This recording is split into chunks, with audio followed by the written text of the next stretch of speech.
محترم ناظرین اور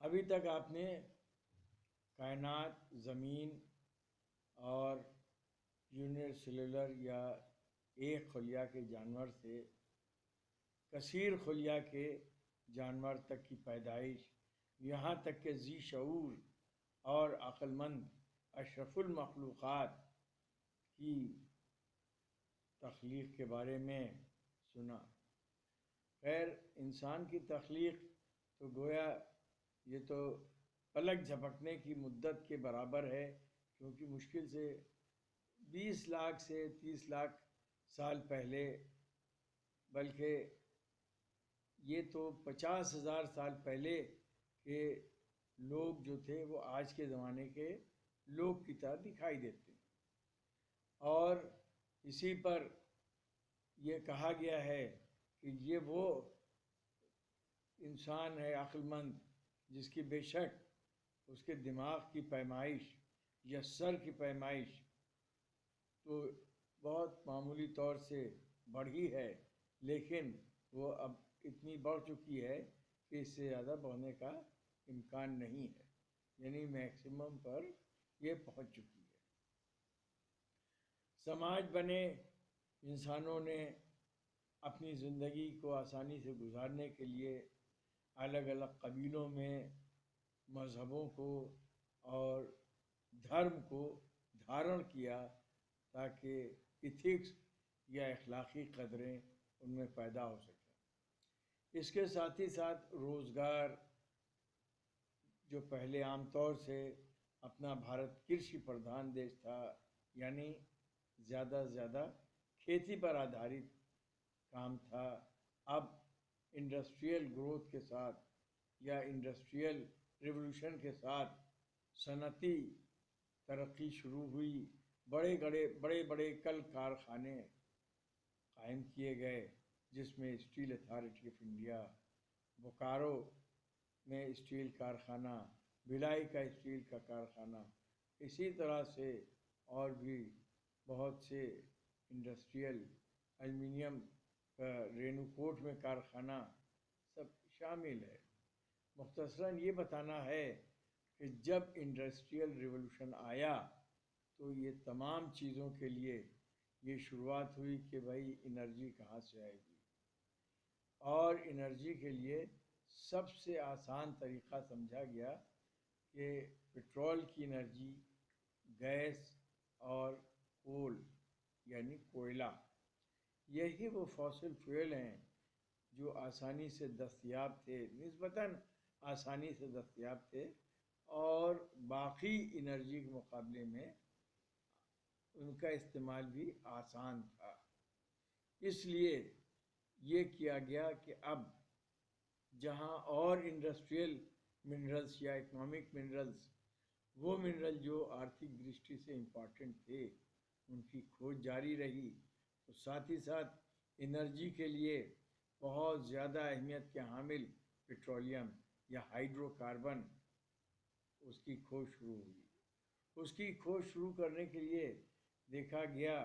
کہ جیولوجیکل سروے آف انڈیا کا ایک سیکشن جو کہ اس میں لپت ہے، وہ پوری طرح سے انصاف پسندی سے گویا کہ کام نہیں کر پا رہا ہے، اس لیے 1956 میں ایک سوتنتر ادارہ، خود مختار ادارہ یعنی autonomous body, oil and natural commission, oil and natural gas commission, جو اب oil and natural gas corporation کہلاتا ہے، عالم میں وجود میں آیا ہے۔ یہ ہمارے پنڈت جواہر لال نہرو صاحب، جو ہمارے ہر دل عزیز پہلے وزیر اعظم یا پردھان منتری تھے، ان کی دین ہے۔ الہ آباد کے رہنے والے ہمارے کیشو دیو مالویہ صاحب، انہوں نے وہ خاص طور سے اس کا وزارت کا بھار سنبھالا، یعنی پیٹرولیم منتری بنے، تو انہوں نے اس کے اوپر یہ کیا کہ ہیڈ کوارٹر دہرادون کو قرار دیا، اور دہرادون میں تیل بھون نام کے ایک انسٹیٹیوٹ، ایک سنستھا کا قیام عمل میں آیا، اب وہاں پر شروعات ہوئی۔ بلکہ آپ لوگوں کو معلوم ہونا چاہیے کہ یہ لوگوں کو غلط فہمی تھی کہ اپنے بھارت میں، ہندوستان میں تیل کی کمی ہے، لیکن 100 سال سے ڈگ بوئی میں جو آسام میں ہے،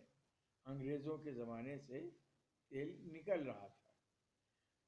دراصل ڈگ بوائے جو ہے، انگریز لوگ ان تمام مزدوروں سے کہتے تھے ڈگ یعنی کھودو، بوائے لڑکے کھودو، اسی ڈگ بوائے لفظ سے ڈگ بوئی بن گیا۔ یہی ڈگ بوئی وہ ایریا ہے، وہ جگہ ہے جہاں پر کہ تیل کے کنویں عام طور سے ملتے ہیں۔ ویسے اب تو پورے آسام میں ہی تیل کی کھوج شروع ہو چکی ہے اور ملنے بھی لگی ہے، یہاں تک کہ وہاں پر ریفائنری بھی قائم ہو گئی ہے، کچھ پرائیویٹ ریفائنری بھی آ گئی ہیں۔ اور اب ONGC جو پہلے تیل کی کھوج میں سنلگن تھا، اب اس نے بھی پرائیویٹ اور ٹھیکے پر، مثال کے طور پر ریلائنس کو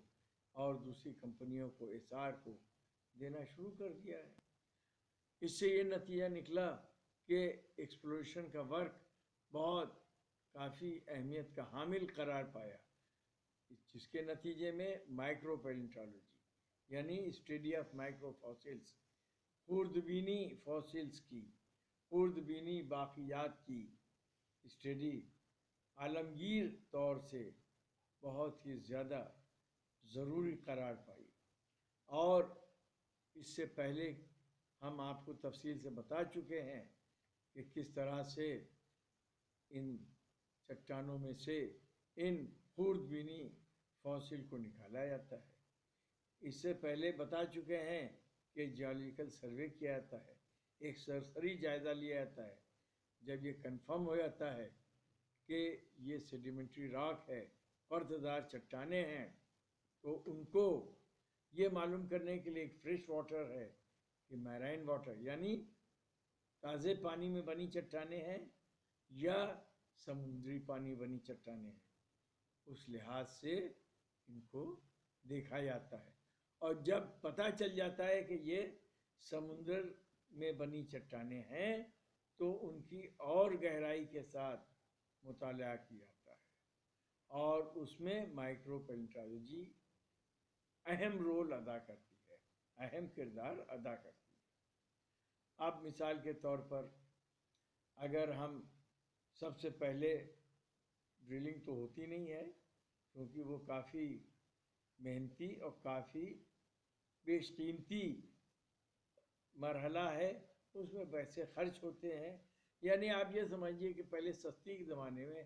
بڑے آرام سے 45 کروڑ روپے ایک ویل کے ڈرلنگ پر خرچ ہو جاتے تھے، اور آف شور میں تو خیر اس سے کہیں زیادہ $100 سمجھ لیے اس کے اوپر خرچ ہوتے ہیں۔ یہاں اکنامک بتانے کا صرف یہ مطلب یہ ہے کہ یہ بہت ضروری ایک اکنامک منرل ہے جو پیٹرولیم ہے، جو ہائیڈرو کاربن کہلاتا ہے۔ اب یہ ہوا کہ پہلے تو پہاڑ جا کر یہ جیولوجسٹ یا جیو سائنٹسٹ نے معلومات حاصل کی کہ پرتدار چٹانیں ہیں، ان کا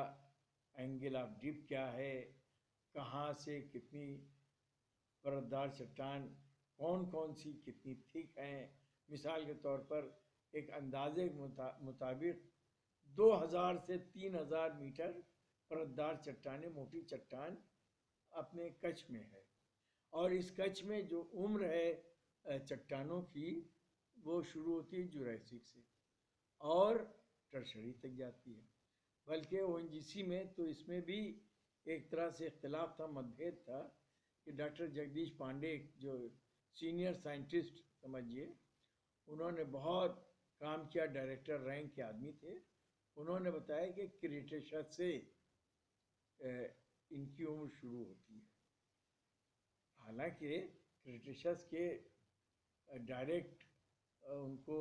ایویڈنس تو نہیں ملے، وہ بینتھک فارمز ملے جو عام طور سے ایج کے لیے زیادہ اہمیت نہیں رکھتے، لیکن جوریسک سے لے کے کریٹیشس بلکہ ریسنٹ تک جانا یہ کنفرم ہو گیا۔ جوریسک کا ہونا اس لیے قرار پایا تھا کہ ڈاکٹر اے کے بسواس یہ کچھ کی اتھارٹی تھے اور انہوں نے پورے کچھ کو ورگیکرت کیا، کلاسیفائی کیا، اور آرکل نے اور کرشنن کی کتاب میں جو ٹیکسٹ بک ہے اپنے جیولوجی کی، اس میں اس کو وبھاجت کیا گیا پٹچم، چاری، کٹرول، امیا اور بھوج، ان میں انہیں سیریز میں کر دیا گیا، نام دے دیا گیا جو وہاں کے گاؤں کے اوپر تھا۔ ان میں پٹچم اولڈسٹ ہے اور بھوج ینگسٹ ہے۔ اس کے اندر جناب لائم سٹون، سینڈ سٹون، کانگلومیریٹ، شیل سبھی ملتے ہیں، لیکن فوسلیفیرس سیریز جو ہے یا فارمیشن وہ ہے چاری۔ اب چاری میں حالانکہ یہ فوسلز جو ہیں رچ نہیں ہیں، یعنی بہت زیادہ آبادی نہیں ہے، لیکن پھر بھی ان میں جوریسک کے فارمز بہت ملتے ہیں۔ نتیجہ یہ ہوا کہ تمام مائکرو پیلیونٹولوجسٹ نے طے کیا کہ جوریسک میں جتنے بھی ڈوم ہیں، یعنی ہیبو، کیا، جورا، جمارا، سبھی کی اسٹڈی کی جائے، یہاں تک کہ رن آف کچھ یعنی کچھ کا رن، وہاں تک کی بھی اسٹڈی ہو گئی۔ وہاں تو رن آف کچھ ایسا ہے، آپ یہ اگر دیکھیں تو بالکل سفید سمندر سا دکھتا ہے، کیونکہ وہاں پر نمک وہاں پر ڈپازٹ ہوئے ہیں۔ وہیں پر وہاں کے جو فانا ہیں جیسے جنگلی گدھے وہ بہت زیادہ مشہور ہیں کچھ کے۔ اب نتیجہ یہ نکلا کہ وہاں ہم وہاں کے فانا یا فلورا کے بارے میں نہیں بتا رہے ہیں، وہاں پر صرف فورامینیفیرا جو چاری میں موجود ہیں ان کے بارے میں بتا رہے ہیں۔ ان میں بھی لینٹیکولینا، نوڈوسیریا، ڈینٹلینا، کہنے کا مطلب یہ ہے کہ کیلکیریس جن کے ٹیسٹ یا خول چونے کے بنے ہوتے تھے اور یہ نوڈوسیریڈی خاندان کے تھے، ان کی اکثریت ہے۔ یہ عام طور سے پائے جاتے ہیں وارم واٹر کنڈیشن میں، شیلو میرائن کنڈیشن میں، لیکن ساتھ ہی ساتھ اس کے اندر آرنیشس فورامینیفیرا ملے، ہیپلوفرائموئڈیس، اموبیکویٹس۔ تو یہ آرنیشس فورامینیفیرا دراصل اب جو سلکا یعنی بالو ان کو اپنے اوپر چپکا لیتے ہیں، اور اس طرح سے روبسٹ فارم ملے، موٹے فارم، جو ادھر سمندر کی آواجاہی یعنی بیچ کے اوپر جو ہائی ٹائیڈ اور لو ٹائیڈ آتی جاتی ہیں ان کو برداشت کرنے کی طاقت رکھتے ہیں، ورنہ ٹوٹ پھوٹ جائیں اگر کیلکیریس کے بنے ہوں، کیونکہ ہر جانور یا جاندار اپنے لحاظ سے اپنے لیے سوٹیبل مناسب ماحول میں رہنے کا عادی ہوتا ہے۔ اگر وہ دیکھتا ہے کہ اب یہ ماحول ہمارے لیے اچھا نہیں ہے، نامناسب ہے، تو وہاں سے مائیگریشن شروع کر دیتا ہے۔ مثال کے طور پر جیسے نوڈوسیریڈی فیملی کے جو لینٹیکولینا، ڈینٹلینا، نوڈوسیریا، فرانڈیکولریا وغیرہ وغیرہ بہت سے فوسل یونی سیلولر اینیمل پہلے جوریسک ٹائم میں یعنی کیلووین آکسفورڈین پیریڈ میں یعنی 180 ایئرز پہلے یہ شیلو میرائن کنڈیشن میں یعنی چھچھلے واٹر میں رہا کرتے تھے۔ اب وہ آج کے موجودہ دور کے سمندر میں اب ڈیپ واٹر میں رہنے کے عادی ہو گئے۔ اسی طرح سے یہ پایا گیا کہ ہمارے یہ تمام آرنیشس فورامینیفیرا نوڈوسیریڈس کے ساتھ ساتھ بھی ملنے لگے ہیں، جبکہ آرنیشس فورامینیفیرا جو اپنے اوپر بالو کو چپکا کے رکھتے ہیں، موٹے ہوتے ہیں، عام طور سے یہ بیچ کنڈیشن ملتے ہیں یا مارش میں، دلدلی زمین، نمکینی جس میں کچھ زیادہ ہوتی ہے. آپ جانتے ہیں کہ مارش سمندر کا وہ حصہ ہوتا ہے مارش یا لیگون جو ٹیمپریری طور سے کٹ جاتا ہے, الگ تھلگ پڑ جاتا ہے اور ایک طرح سے تالاب کی سینری پیش کرتا ہے. اس میں یہ جو سلکا چپکائے ہوئے آرنیشس فارمز رہتے ہیں, کیونکہ اگر ان فاسلز کو ایسڈ میں ڈال دیا جائے تو یہ گھلتے نہیں ہیں. اگر کیلکیریس کو ڈال دیا جائے کیونکہ وہ چونے کے بنے ہوتے ہیں وہ اس میں گھل جاتے ہیں. تو اب پتہ ہی چلا کہ اسٹڈی سے ہیبو ہلز اور جوریو میں کہ یہی آرنیشس والے جو کہ بیچ کنڈیشن پر رہنا پسند کرتے تھے تاکہ وہ وہاں کی مصیبتوں کو جھیل سکیں, یعنی ہائی ٹائیڈ اور لو ٹائیڈ کے تھپیڑے جھیل سکیں, لیکن پایا یہ گیا کہ وہ بریکیوپوڈ, سیفیلوپوڈ اور اس طرح کے وہ تمام یہ فوسل جو کہ نارمل کام واٹر اور اوپن میرائن یعنی کھلے سمندر میں رہنا پسند کرتے تھے, پتہ چلا کہ یہ طے ہو گیا کہ ہمارے نوڈوسیریڈس اور یہ آرنیشس اسپیشیز اور یہ بریکیوپوڈس وغیرہ یہ کھلے سمندر میں رہا کرتے تھے. لیکن بہت زیادہ اسٹڈی کرنے میں پتہ چلا کہ میجارٹی نوڈوسیریڈس کی فیملی کی جہاں ملے گی وہاں یہی نتیجہ نکلے گا کہ یہ شیلو واٹر کنڈیشن, کام واٹر, تھوڑا وارم انوائرمنٹ میں رہنے کے عادی ہے, کیونکہ جانور اپنے طور سے جہاں رہتا ہے وہاں ٹمپریچر, گہرائی اور ساتھ ہی ساتھ وہاں اپنا خول بنانے کے لیے میٹیریل کی اویلیبلٹی ضرورت کے تحت وہ وہاں چلا جاتا ہے. جہاں پر کیلشیم کی کمی تھی وہاں انہوں نے آرنیشس یعنی بالو چپکا کے اپنے اوپر کام چلا لیا. ہوتے کرتے یہ رشتہ انوائرمنٹ کا اور جہاں یہ جانور رہتے ہیں یہ پیلیو ایکالوجی کہلاتا ہے. Palaeo means ancient, ecology means environment, ancient environment. اب اینشینٹ انوائرمنٹ سے پتہ چلا کہ اس زمانے میں کیسے پتہ چلے کہ وہی تھا, تو ایک پرنسپل آف یونیفارمیٹیرنزم ہے, یعنی پریزنٹ از دی کی ٹو دی پاسٹ. اس کے تحت کیا ہوا کہ جو پہلے سمندر تھا وہاں خشکی ہے, جہاں پہلے خشکی تھی وہاں سمندر ہے, یعنی پہاڑ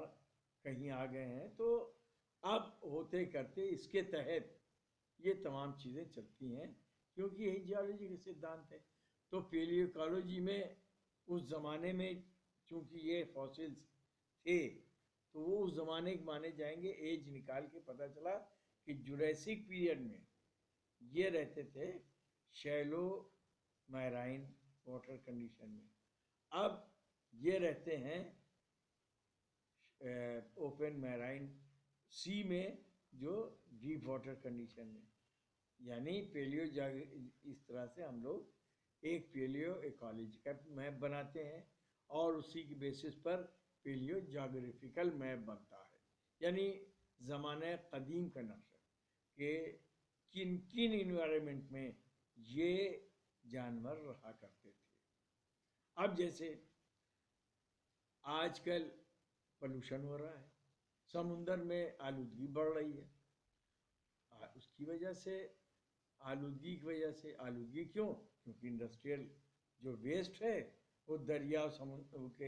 کے تھرو سمندر میں جاتا ہے, بلکہ کچھ فیکٹریاں انڈسٹریز سمندر کے کنارے بھی لگی ہیں, کئی جگہ بامبے وغیرہ میں دیکھ لیجئے. نتیجہ یہ ہوتا ہے کہ جو اگر فیکٹری کے قریب کے اگر سیمپل لیے جاتے ہیں واٹر سیمپل تو اس میں جو فاسلز ملتے ہیں ان میں ڈسٹارشن موجود ہوگا, یعنی ان میں ایب نارملٹی, سمجھے آپ. اسی طرح سے وہ جہاں بالکل کلیئر انوائرمنٹ صاف ستھرا وہاں فاسلز زیادہ بھی ملیں گے, آبادی بھی ان کی زیادہ ہوگی, بالکل نیٹ اینڈ کلین اور خوبصورت. کہ بالکل تازہ دم فوسل ملیں گے. تو اس طرح سے پولوشن کا بھی اثر ہوتا ہے اپنے سمندر پر. جیسا کہ آج کل کی انوائرمنٹ سے پولوشن سے ظاہر ہو رہا ہے کہ آپ نے دیکھا کہ فوسل فیول کا لوگ بے دریغ استعمال کر رہے ہیں. اب اس سے کیا ہوا کہ ٹیمپریچر بڑھا، گلوبل وارمنگ ہوئی، اور اس گلوبل وارمنگ کی وجہ سے اتراکھنڈ میں یا اور جگہ اپنے ویسٹرن گھاٹ ہمالین ریجن میں جیسے الکنندا ایک جھیل بن گئی، وہاں پر ٹوٹ کے وہ پہاڑی کٹی، بادل پھٹے اور وہ الکنندا جھیل بن گئی، اور زبردست اس کے ہٹنے سے، اس کا ملبہ ہٹنے سے زبردست باڑھ آ گئی. بلکہ نینی تال میں ابھی اکتوبر میں اتنی زیادہ بارش کبھی نہیں دیکھی گئی. نینی تال میں پچھلے 40 سال سے اتنی زیادہ بارش نہیں دیکھی گئی. لیکن اس بارش سے یہ ہوا کہ زبردست باڑھ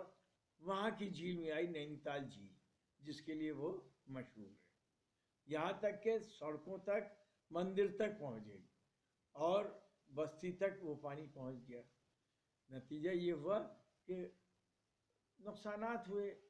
تجارتی نقصان ہوئے، سیاحوں کی میں کمی آئی، وکاس گتی رکی. یہاں پر یہی بتانا ہے کہ 1,29,000 لگ بھگ اسکوائر کلومیٹر کا جو ویسٹرن گھاٹ ریجن ہے وہ اس کی زد میں ہے، اس کی چپیٹ میں ہے پولوشن کے، گلوبل وارمنگ کے، کیونکہ وہاں پر بری طرح سے اس کی کٹائی ہو رہی ہے، پیڑوں کی، جنگل کاٹے جا رہے ہیں. اور وہ پھر بھی کچھ اس لیے بہتر ہے، اتنا زیادہ ونریبل نہیں ہے، کیونکہ وہ والکینک یعنی اگنیس راک کے اوپر بنا ہے ویسٹرن گھاٹ. جبکہ اپنا ہمالیہ پہاڑ وہ زیادہ ونریبل ہے، زیادہ حساس ہے اس بربادیوں کے لیے، کیونکہ وہ اپنے سمندری سیڈیمنٹ سے بنا ہے، اپنے انڈین پلیٹ اور یوریشین پلیٹ کے کولیجن سے ہمالیہ پہاڑ بنا. جیسے بتایا تھا آپ کو، وہاں پر سی آف ٹیتھیس تھا، اور جو کریٹیشس میں ماؤنٹین بلڈنگ ہمالیہ پہاڑ کی شروع ہوئی، نہیں پہاڑ کا بننا شروع ہوا. کیا ہوا کہ انڈین پلیٹ یوریشین پلیٹ سے ٹکرائی، اور لیجیے ہمالیہ یعنی اوروجنی شروع ہو گئے ہمالیہ بننے کی. تو چونکہ یہ ریسنٹ کا تازہ بنا پہاڑ ہے، کمزور ہے، تو اس پر زیادہ اثر پڑتا ہے. جیسے یہاں پر بادل پھٹتے ہیں، اتراکھنڈ میں زلزلہ آ گیا، اتراکھنڈ میں بادل پھٹے، وہیں پر الکنندا ہے، وہاں پر ایک جھیل بن گئی. ہوتے کرتے بتانا یہ ہے کہ اگر ہم لوگ نے 1.5 ڈگری سینٹی گریڈ تک لمٹ نہیں رکھی اور یہ 2.7 ڈگری تک پہنچ گیا، تو سمجھیے اگر سمندر تل کا پانی 2.7 ڈگری ہے تو طوفان کا پیش خیمہ ہے. طوفان آتے رہیں گے، سائیکلونک کنڈیشن رہے گی. اب یہ ہے کہ وہاں پر چپکو آندولن 1972 میں شروع ہوا. چپکو آندولن میں یہ تھا کہ سندر لال بہگنا صاحب تھے، انہوں نے دیکھا کہ بھائی یہاں پر تو بے دریغ وکاس کے نام پر پیڑ کاٹے جا رہے ہیں. نتیجہ اس کا کیا ہو رہا ہے کہ جو جنگلی جانور ہیں وہ بھی بستی میں گھس آتے ہیں، نقصان پہنچاتے ہیں، ساتھ ہی ساتھ بادل پھٹتے ہیں. اور چونکہ زیادہ گرمی بڑھ چکی ہے گلوبل وارمنگ کی وجہ سے، گرین ہاؤس کنڈیشن کی وجہ سے اوزون پرتیں بھی ٹوٹ گئی ہیں.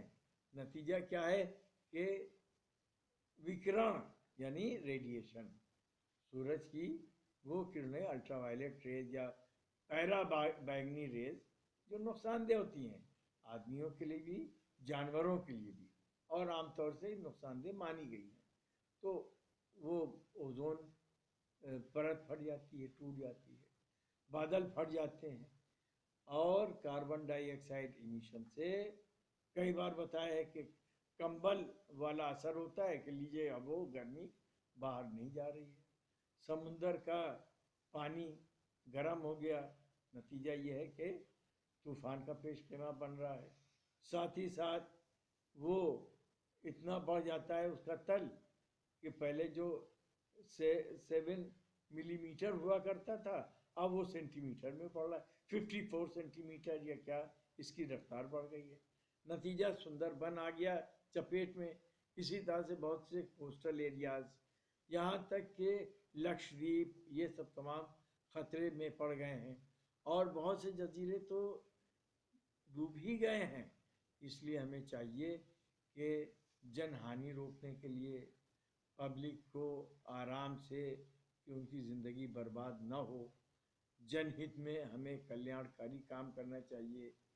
پیڑ زیادہ سے زیادہ لگائیں، لوگوں کو اس بات کی شکشا دیں کہ آپ لوگ گھر میں بھی پیڑ لگائیں، گیس کو، پیٹرول کو بربادی سے بچائیں، اور دوسری جو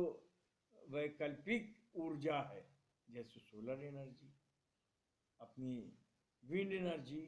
اور ٹائیڈل انرجی، اس کا استعمال کریں. یہاں تک کہ چائنا نے تو 43% سولر انرجی کا استعمال بھی کرنا شروع کر دیا ہے، اور اس نے کہا ہے کہ ہم بہت جلدی